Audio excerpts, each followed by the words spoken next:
Katanya tak takut apapun, tapi kok Yahya Walloni ajukan pra-peradilan? Ya, Yahya Walloni yang menjadi tersangka kasus dugaan penodaan agama akhirnya mengajukan permohonan pra-peradilan.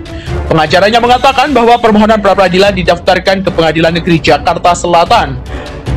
Alasan diajukannya permohonan tersebut adalah berdasarkan putusan Mahkamah Konstitusi nomor 21/PUU/12/2014 yang pada pokoknya menyatakan bahwa lembaga pra-peradilan berwenang untuk menguji sah atau tidaknya penetapan tersangka sebagai pintu masuk upaya paksa lainnya seperti penangkapan, penahanan maupun penyitaan. Katanya, yang mana penangkapan yang tidak sesuai dengan due process of law atau dapat dibenarkan pada kejahatan-kejahatan yang luar biasa atau extraordinary crime seperti teroris, narkoba, human trafficking, ataupun kejahatan yang tertangkap tangan.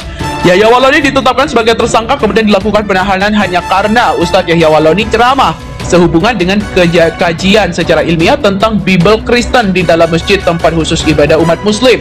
Yang dalam ceramahnya beliau menyinggung Bible Kristen yang ada saat ini sesuai kajian beliau adalah palsu, bukan asli. Demikian kata Ahmad Ramadan. Pra-peradilan itu adalah hak tersangka. Memang banyak sekali orang yang menjadi tersangka memilih jalur itu dengan harapan bisa lolos dari jeratan hukum.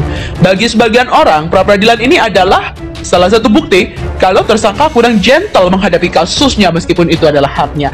Yahya Walloni sebelum ditangkap sangat angkuh dan merasa dirinya sangat hebat seolah dia tidak bisa diganggu dan disentuh apapun. Di beberapa media yang saya baca, Yahya Walloni sering menantang polisi dengan berbagai pernyataan ofensif. Misalnya, 6 bulan lalu, dia menyindir soal agama lain. Jika ada umat yang melaporkannya ke polisi, dia mengaku tak takut. Bahkan seandainya dia harus dipenjara sejuta tahun lantaran menghina agama Kristen, dia sama sekali tak merasa khawatir. Dan di video lain, Yahya Walloni juga mengaku tak takut ditembak mati. Ini mengenai keraguannya terhadap pandemi corona. Bahkan sanksi terhadap mereka yang tak mengenakan masker tak membuatnya takut. Jangankan hukuman denda, ditembak mati pun dirinya tak gentar. Begitu katanya.